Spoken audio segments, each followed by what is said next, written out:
I love you.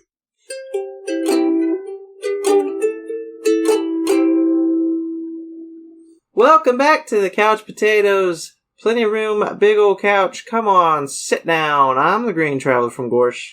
And I am the Faceless Leon. This is Green and Faceless on the Couch, a podcast about movies and TV. Yeah. And we're here. I'm broken. You're broken? I pulled a muscle on my shoulder, and I'm the kind of talker that I use my body a lot when I'm talking, and so I'm trying to stay very still. Oh, no. Well, I hope you didn't hurt it too bad. Like, I hope it's not a lasting injury. No, it's just scoliosis. Oh, right. Sure. Laying on it wrong. I gotta remember to sit up straight myself. I can't do that right now. No, I'm sorry. Ow. Don't do it. Don't be at war with your own body. I have to be, otherwise the scoliosis will get worse. Otherwise, your scoliosis wins. Rohirrim wins. That's what I was gonna say. Nice. Yeah. I see the segue you're trying for. Yeah. It's working really well. Is it? No, it's not at all. Today we're talking Lord of the Rings, A War of the Rohirrim. Yeah. Don't you love a subtitle that just has the same cadence as the main title? And I guess it's a pre-title. I don't know. It's Lord of the Rings. That's the title. Yeah.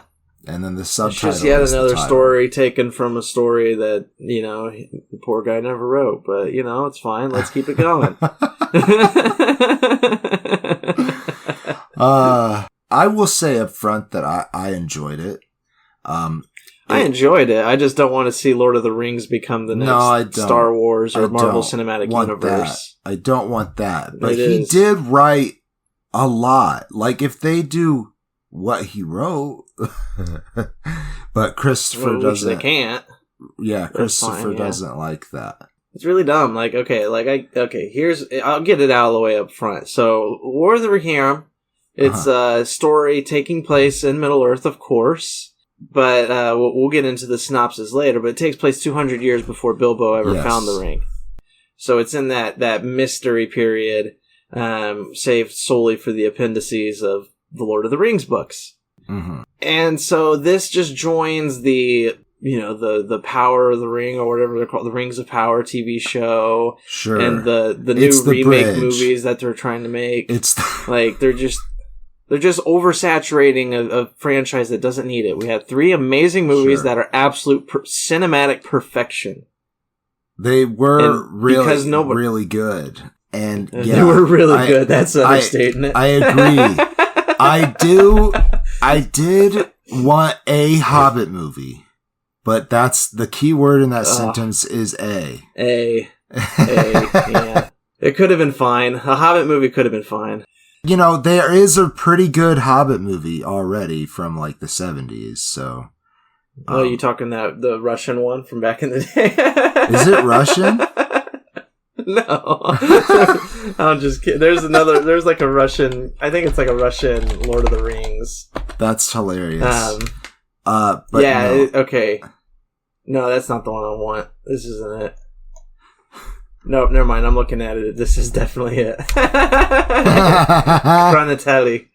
Chronatelli. That's my big fear. That's my big complaint about this movie. And this is almost my only complaint. Almost. There's some issues, but my biggest complaint is just the fact that the people who are in charge of Lord of the Rings now have giant money bags in their eyes, and that's all they care about. They just want to reel in all the money. So they're just pushing out product after product after product, and it's becoming like Star Wars, where I used to love Star Wars, and now I hate it. Yeah, and now when everybody's just like, Greg, you should see this new Star Wars TV show, I look at them and I say, No, I don't want to see this new Star Wars TV show. I'll watch it in 20 years, maybe. Maybe. It's just too much, and they're not good anymore. They're losing the point of what made them good. They're just, I don't know, they're just trying way too fucking hard. It's like, just fucking stop. Yeah. Yeah. And same with you, Marvel. You had a beautiful phase, the Infinity Saga. That was nice. I enjoyed it. That was interesting. And now, Marvel, look what you're doing. You're just like dumping out shitty TVs and movies left and right. and okay, they're not actually shitty. They're okay. I do like most of them. But there's not a lot of heart into them anymore. They're just money grabs. And I'm tired of it. And that's what's going to happen this Lord of the Rings soon, is it's just going to become a bunch of shitty money grabs. And I'm already tired of it. Well, this movie's okay. I don't know if you've seen it, but one of the first Tolkien adaptations was The Hobbit, animated in 1977. I don't think. I watched it under the influence of certain things to the point where I don't remember it. Let's put it that way. Well, I was just going to give a brief synopsis. It's created by Rack Bass, and it won a Peabody Award and a Christopher Award, but it also had a mixed animation. Like sometimes the characters would be like actors in costumes that the cell got painted over. You know what I'm saying? Yeah. And I think that was for budget reasons, but it gave it a certain flair. Especially, I'm not entirely sure if they created the following Lord of the Rings movie that came out. I was trying to see if they did, but it's very similar animation style, so I assume that they did. I'll just click on Rack Bass. Rack Bass. It's probably bass. I don't know. It's BASS. I have no idea. I got nothing to contribute here. You got nothing to contribute. Well, I'm almost. I guess they did like the Rudolph the Red-Nosed Reindeer thing. Oh, lovely. The claymation. Yeah. Well, my mom might love that Hobbit movie then, because she loves that. That's like her favorite movie. Yeah, but this isn't. This is not claymation though at all. No, not without trying. You got to be on the right drugs. What was that laugh? It was. Yeah, you sound like I did when I snorted helium so that I can impress my girlfriend's kids.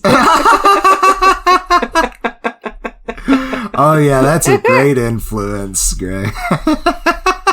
Well, okay, I didn't snort the helium, but you know what I mean. I inhaled it deeply. Yes. And I was talking like this the whole time, and they were dying really funny. It was so good. Oh boy. And then I would laugh, and I'd be like, shit.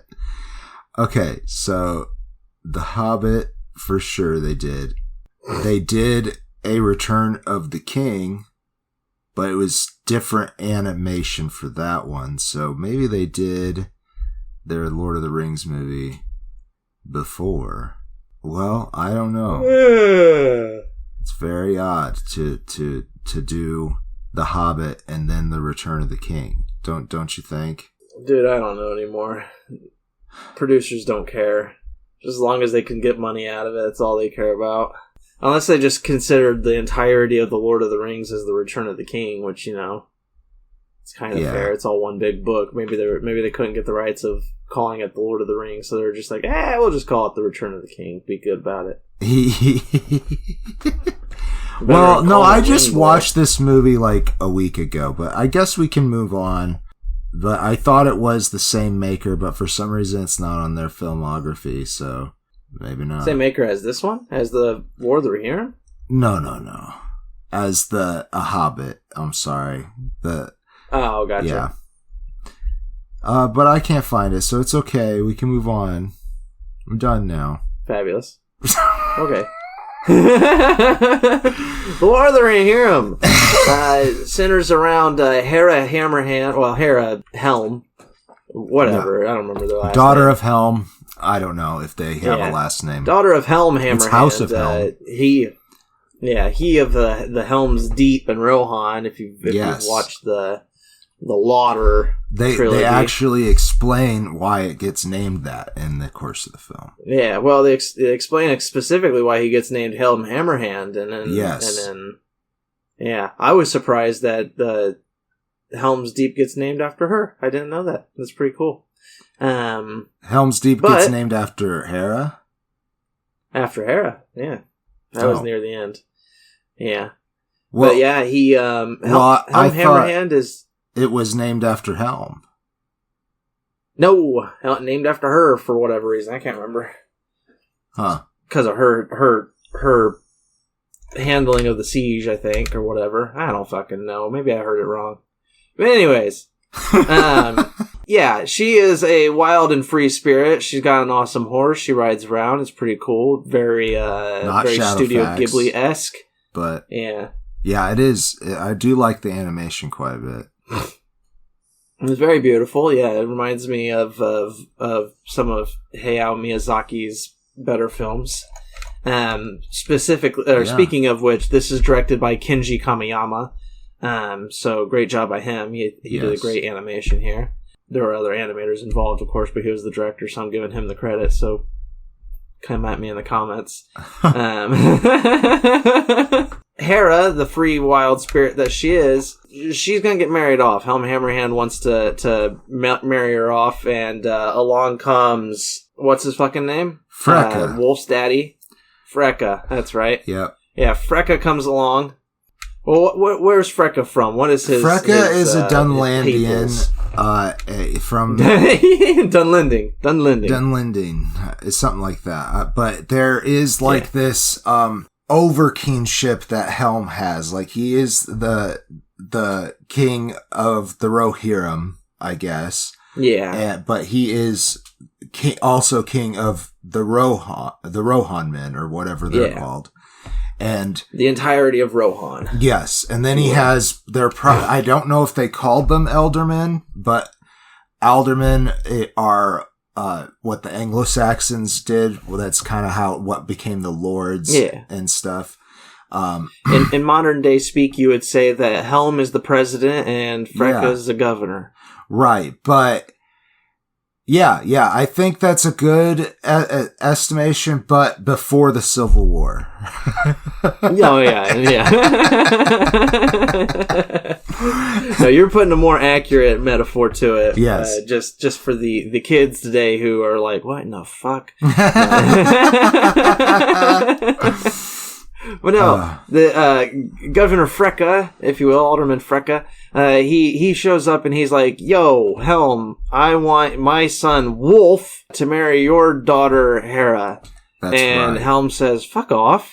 And Freka says, how dare you say fuck off? And Helm says, let's take this outside, bitch. And they go outside. And Freka throws some punches, and then Helm throws a single punch and kills Freka. Yeah, straight out.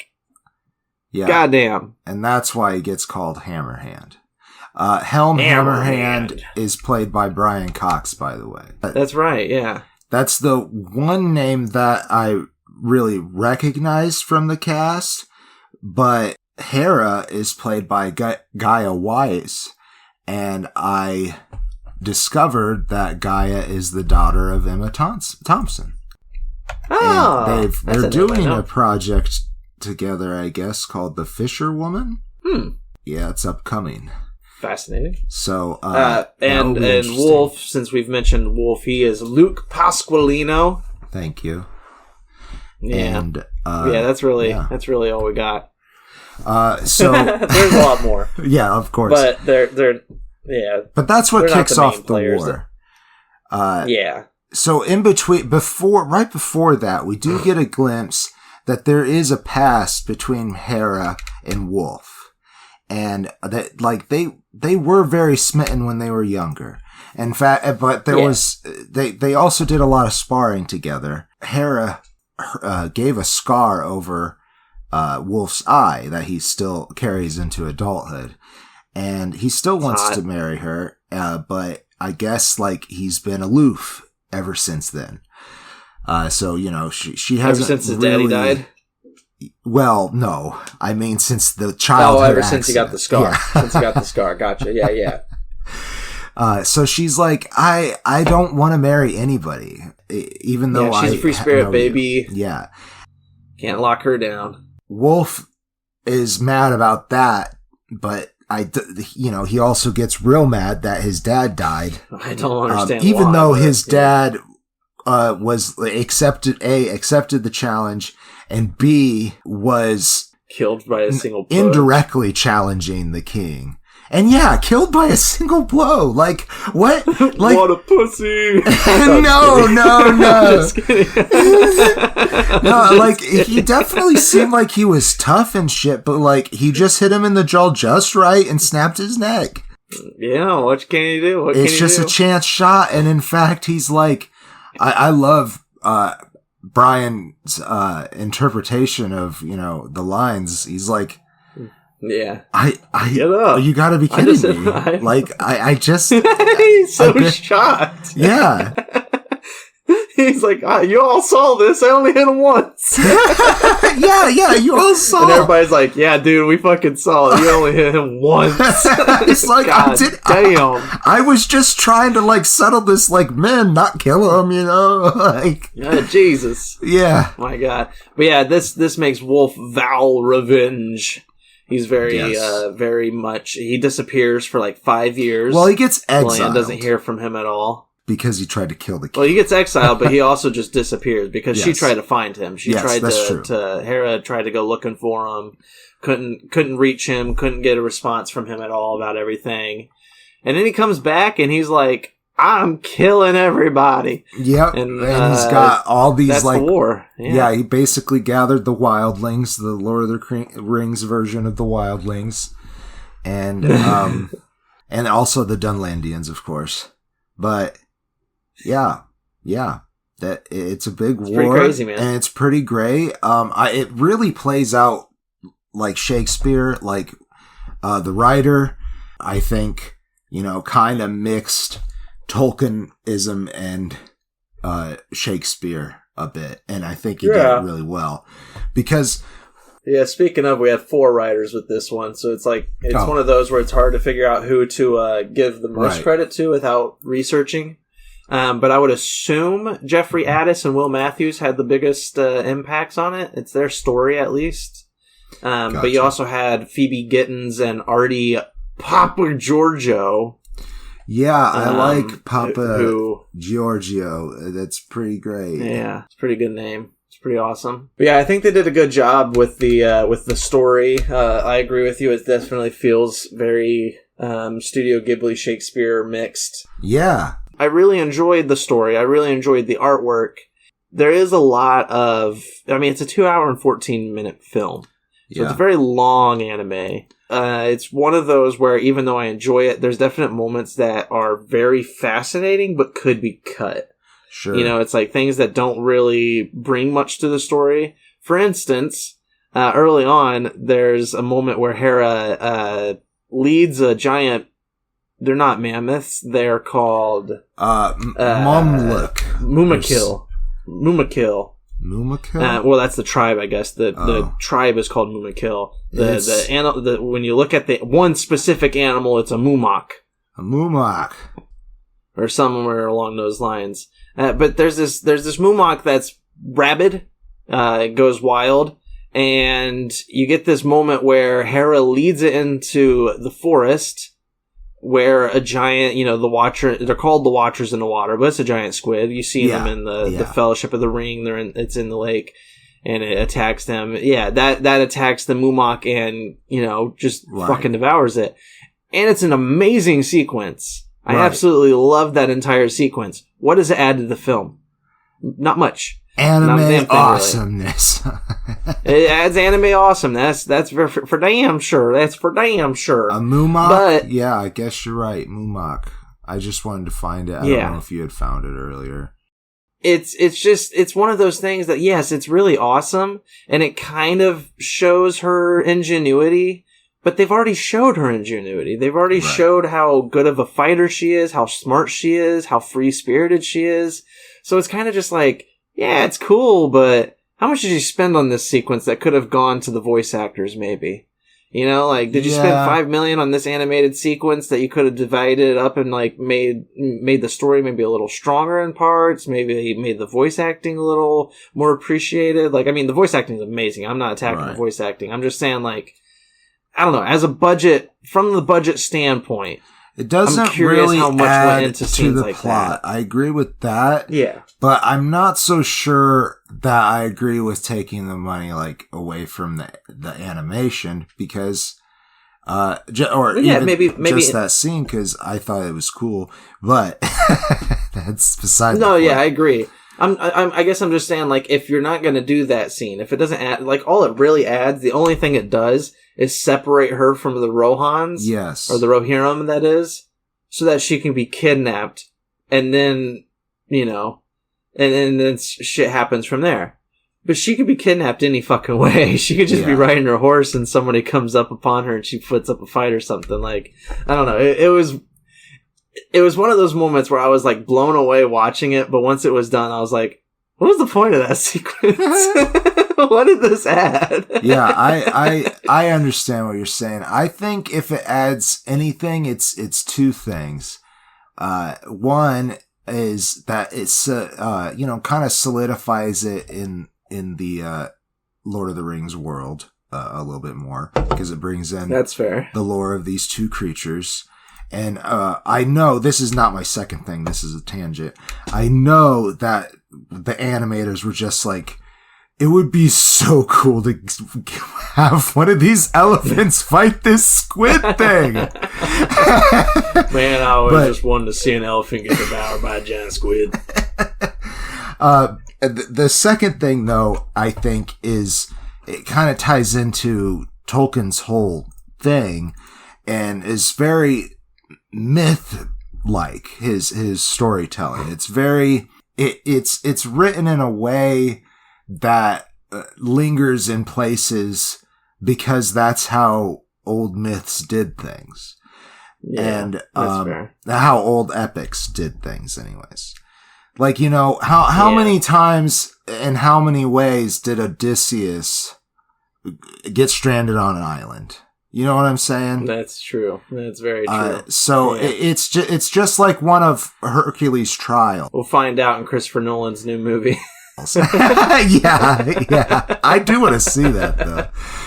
I'm excited for it, I will be honest. Yeah. No, like, I'm gonna counter-argue just slightly with the tying it into the world. Like, in my opinion, a good spinoff, a really good spinoff, is one that doesn't need to force itself into the world. It doesn't need to continuously imply, oh, remember, you know, like with all the Star Wars shows. You cannot watch a single fucking Star Wars show without having 50 damn Easter eggs thrown down your throat. And it's like, why don't you guys just stand alone? So many why don't that you it just stops making sense. Like, they start exactly. It's like you have to watch all of them to understand. And this one does another thing too at the end where Isengard, you know, there's a new keeper of Isengard who shows up, and of course it's Saruman the White, you know, and it's just like, fuck off. We know he's gonna be there. You didn't need to add that. Like, who cares? I don't know. That's my problem. Is just like, I think this whole movie could work so well as a standalone Lord of the Rings movie without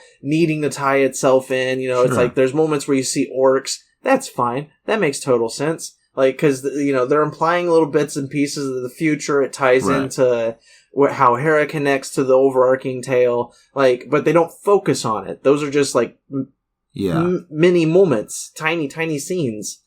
But I don't know. It's just, and again, I'm being a bitch here. That's all that's really happening. Because, like, in reality, I fucking loved that scene. Like, the entire fight scene with the Watcher and the Mumok.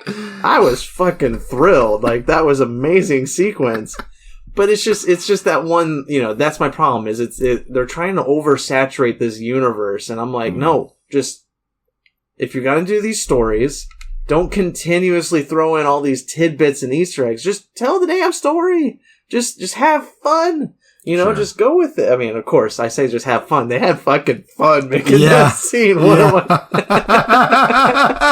I'm saying. I'm just a bitch is all it is. I'm just a bitch. I don't know if that's true. I understand what you're saying about the scene. But there are other things that I want to talk about. Like, just the fucking tragedy of missed opportunities. Like, Wolf was given every opportunity, a couple of times, given the opportunity to end the war and still marry Hera. Yeah. which, her getting used as a pawn that way, it wasn't great. But the first time, she was offering it herself. Before the war even started. Before they even sieged Rohan. And she might have killed him in his sleep, who knows, but still. Yeah. Later on down the line, if she had married the guy, she might have just 5 years later just been like, oh, fuck this That's wolf. That's probably true. It comes to a head, they lose, and they capture Helm's sons, or one of them died in battle and they captured one. Helm, he's like, please, you can exchange him for me, and you can have the kingdom. We're obviously beaten. Just let him go. And Wolf is like, no, this is for my father, and, killed him. Yeah. At that point, it felt so fourth act of a Shakespeare play for me. Yeah. Or at least the end of the third. It's the most tragic moment at any case. And and who's Wolf's advisor? What's his name? Targ. It's Targ. Targ. Who's voiced by Michael Wildman. Targ is he's a general for Wolf and his closest counselor. And every single moment that you're talking about here, every single time that Wolf is offered his own victory, Targ's like, hey bro, you should take this. This is a good opportunity for us. You should definitely, this is a good idea. This is a nice diplomatic solution. We got you got a decent path to victory here. Let's go ahead and take it. And Wolf's like, not good enough. I haven't gotten all my revenge yet. Yeah. And it's just God damn, boy. Well, you know what? I think it's time for a soda pop break. I think it is time for a soda pop break. That is exactly what I was going to say. We'll be right back after a soda pop break. I love you. But I don't want a soda. Yeah, well, you want something more adult there, Greenie? A little bit, yeah. Yeah. I want a little bit of an adult beverage. You want a bit of an adult beverage? Well, I don't think it would be great if you had too much of an adult beverage because we're trying to do an episode. Oh, God, that's a good idea. But you know what I have? I have here Ritual Zero Proof. I actually haven't tried this yet, but it is a non-alcoholic spirit. They have such flavors as tequila and whiskey. And they also have a rum. And let's see here. Would you say it delivers the flavor and complexity of traditional spirits without the alcohol? That's what I would say about it, yeah. Is that what you've been looking for? Yes! Well, that's great. Okay, here you go. I'm gonna pour it.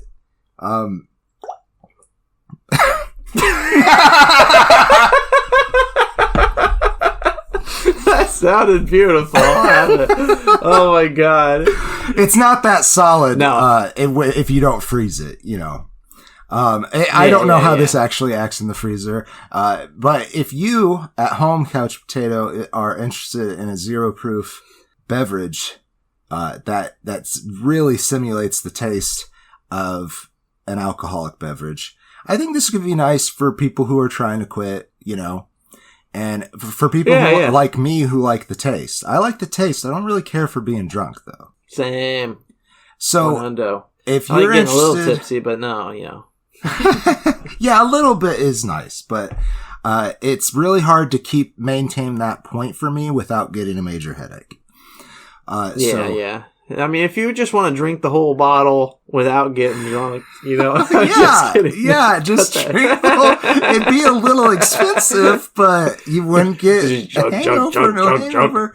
So if you want to try Ritual Zero Proof, you can go on down to www.ritualzeroproof.com and you can enter in a discount code and it helps our show. And that discount code, Greenie, is GreenFace19. The number 19. GreenFace19. GreenFace19. The number 19. And you, I like that, dear Couch Potato and listener, can receive 16% off of these wonderful beverages that I think will be nice to have for guests. Because, it used to be the thing to always serve alcohol when people came over. But people don't do that anymore. Let's bring it back. And maybe that's because we want to be responsible drivers. So God, that is actually a good point. I love going over and hanging out at friends' places at night, and I like having a little bit of liquor with it. Yeah. But it really is kind of annoying when you've had 2 or 3 beers, and it's like, crap, now I gotta be here for another hour before I can make sure I'm good to go on the road. But yeah, if you want 16% off your order, go down to www.ritualzeroproof.com with the promo code GreenFace19. That's GreenFace, the numbers 19. That's right. And just to clarify a little bit, it is 16% off any product. I'm not sure if that means the whole cart or not. It's fair. Yeah. Anyhow, we hope you enjoy it. Now that we got our drinks, Greenie, let's get back to the show. Oh, man. I love you. I think the best part of the movie for me, though, is when you find out that Helm starts going around murking everyone one by one. Oh, man. Like a ghost. This is a pretty good moment. Scaring the fucking shit out of them. And then... the best scene, I think, for me, is when Helm is fighting off basically all of them one by one, and he freezes to death while he's fighting them, and he's like mid-swing on his feet. That's the big part, is he's on his feet still. Yeah. He was facing them all. Well, I mean, we say them all, but there's you're going up that bridge, the bridge to Helm's Deep. So it's kind of hard to really have a lot of enemies fighting you at once. Right. But he's still, I don't know, probably knocked down a good 20 to 50 individuals by himself. He's got a gray beard at the beginning of the movie. Yeah. And it's just a great moment, man. It really is a good moment because he I don't know, it's just so cool because they do this thing where it's it kind of fades to white as he's fighting, and you're kind of like, man, he fell. They finally killed him. He had to be overwhelmed or something. But then, they come out to get his body, and he's still standing up, and there's a lot of dead bodies around him, and it's they didn't fucking finish him. The cold finished him. It's just awesome. It's such a cool moment. Yeah. But I really like the final battle between Hera and Wolf. I think there was a lot of beauty in that fight sequence. Yeah. You mentioned that that Helm goes around murking everybody like a ghost. Yeah. And there's a cool moment where Hera's cousin Freyalof, voiced by Lawrence Ubong Williams, Freyalof shows up at the end wearing Helm's armor with Helm's horn, and everybody's just like, Helm's returned from the dead. Get the fuck out of here. This man's crazy. Yeah. That's right. A good moment. Yeah. There's a lot of good, really good, beautiful stuff in this movie. Yeah, I agree. And just one more of those Shakespearean tragic moments is when Helm exiles Freyalof. And and one of the reasons he did it was because Hera got kidnapped under his guard. But then, he went and saved her. Freyalof saved her. But he is half Dunlindian. So I think there's a bit of the race card going on it too. He could be a traitor. So it's just a tragic thing that Helm throws away one of his staunchest allies. It's just so Shakespearean. I loved it as a theater geek. I loved it. Yeah. I thought the story was brilliant. I really enjoyed it. I really enjoyed the animation. Mm-hmm. Again, any kind of anime that brings this Studio Ghibli vibe, A+ in my book. Yeah. Those are my favorite animes. Usually works really well. Yeah, it's very it's colorful, it's free, it's very natural feeling, very nature focused, and it's really well directed. I know I was shitting on it. The only thing I'm actually shitting on is just the continuation of a universe that's already perfect. Right. And not wanting that universe to become too much. Because I don't want to get to a point where Lord of the Rings feels grody to me.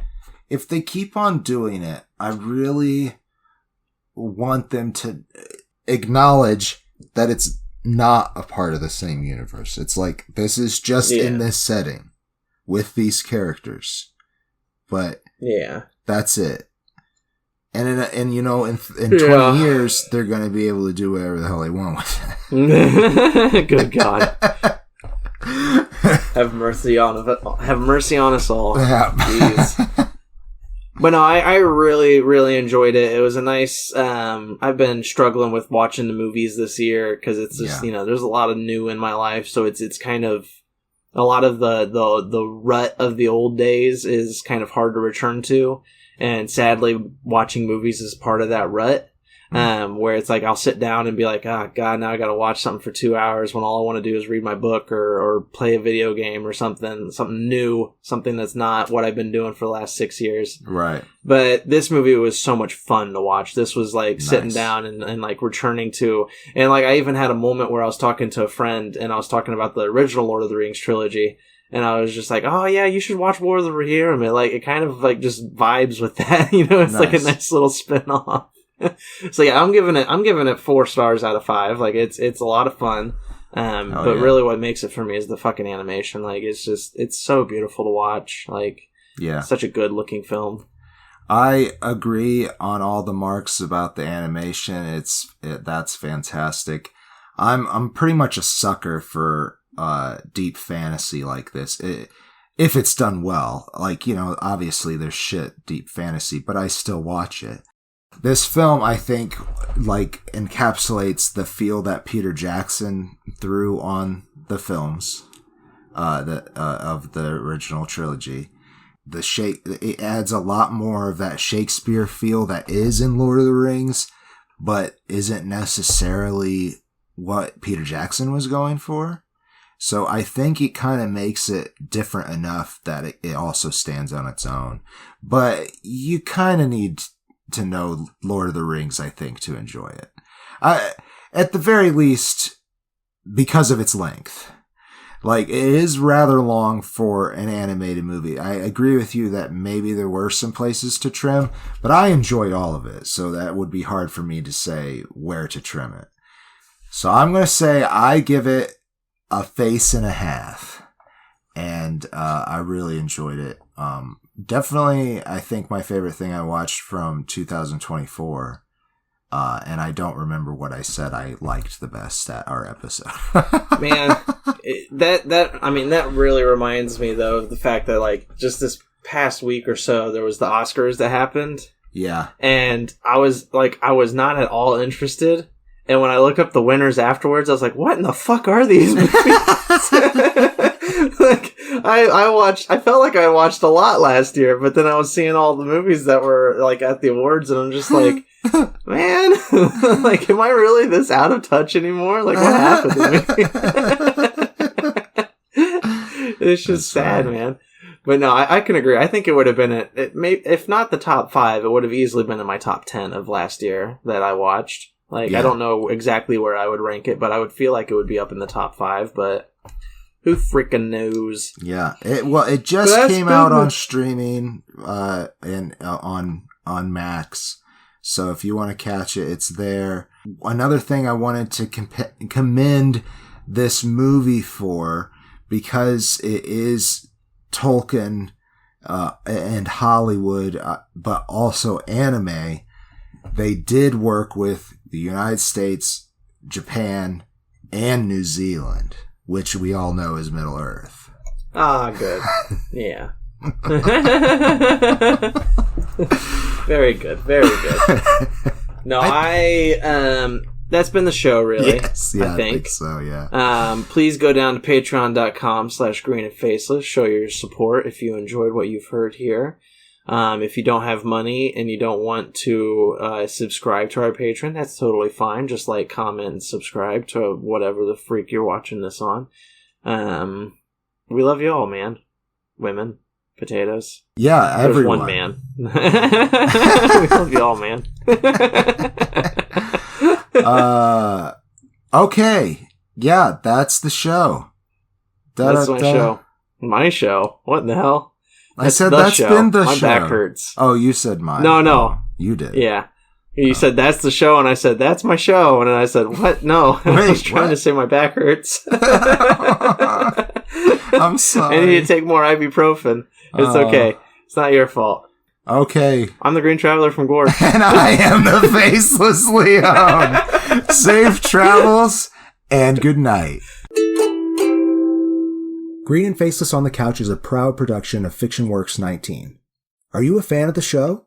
Feel free to contact us at greenandfacelessfans@gmail.com or visit our Patreon page at patreon.com/greenandfaceless.